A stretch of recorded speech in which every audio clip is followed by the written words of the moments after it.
We will go to fifth question.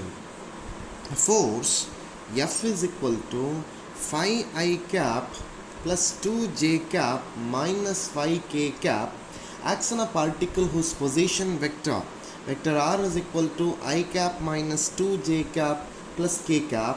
What is the torque about the origin? Torque about the origin.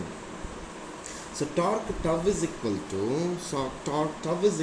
to vector R cross vector F. So this becomes now I cap, J cap, K cap, 1 minus 2, 1, 5, 2 minus 5. If I simplify, it becomes now I cap into 10 minus 2 minus J cap into minus 5 plus K cap into 2 minus 10. It becomes now 8I cap plus 10J cap plus 12K cap. This is now answer. So answer is B. Answer is B.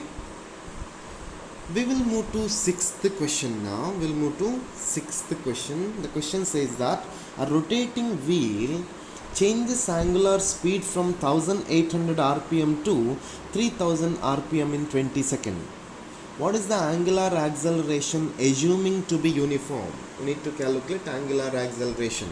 So omega of initial angular speed of wheel, so that is omega naught, which is equal to 1800 into 2 pi divided by 60. That means 60 pi radian per second. Final angular speed, that is omega is equal to 3000 into 2 pi divided by 60, which comes to be 100 pi radian per second. Time during which the speed change takes place, that is t is equal to 20 seconds. So alpha is angular acceleration, then omega becomes equal to omega naught plus alpha t. Alpha becomes now omega minus omega naught divided by t. Omega minus omega naught divided by t, that is 100 pi minus 60 pi divided by 20. This is now 2 pi radian per second square. 2 pi radian per second square means option A is correct. Option A is correct for sixth question. We will move to seventh question. Seventh question says that a body having moment of inertia about its axis of rotation equal to 3 kg meter square is rotating with angular velocity of 3 radian per second. Kinetic energy of this rotating body is same as that of body of mass 27 kg moving with velocity v. The value of v is, you need to calculate the value of v. So moment of inertia I is given, I is equal to 3 kg per 3 kg meter square. Angular velocity omega is now 3 radian per second, and kinetic energy k is equal to half I omega square. So mass is 27 kg, which is moving with the initial velocity of about, which is moving with velocity of v. So that is kt, which is equal to half mv square. As per equation, k must be equal to kt, that is half I omega square, that must be equal to half mv square. So it is now half into 3 into 3 square, which is equal to half into 27 into v square.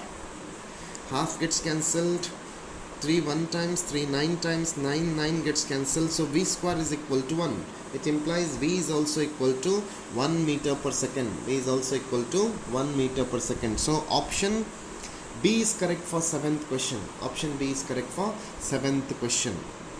We will move to eighth question. Eighth question says that moment of inertia of thin uniform rod rotating about the perpendicular axis passing through its center is I. If the same rod is bent into a ring and its moment of inertia about its diameter is I dash, then the ratio of I by I dash, you need to calculate the ratio of I by I dash. So let m be the mass, and L be the length, length, my dear students.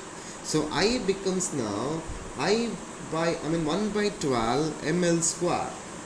When same rod is bent into ring of radius r, then 2 pi r is equal to L.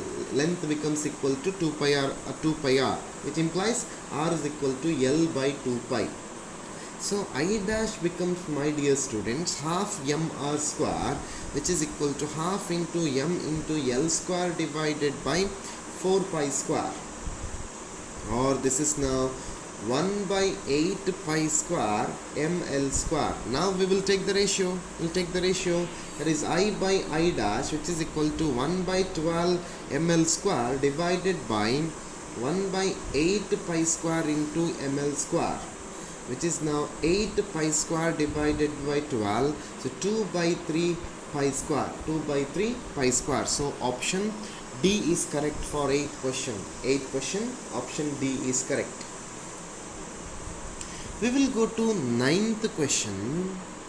Which of the points is likely position of center of mass of the system shown in figure?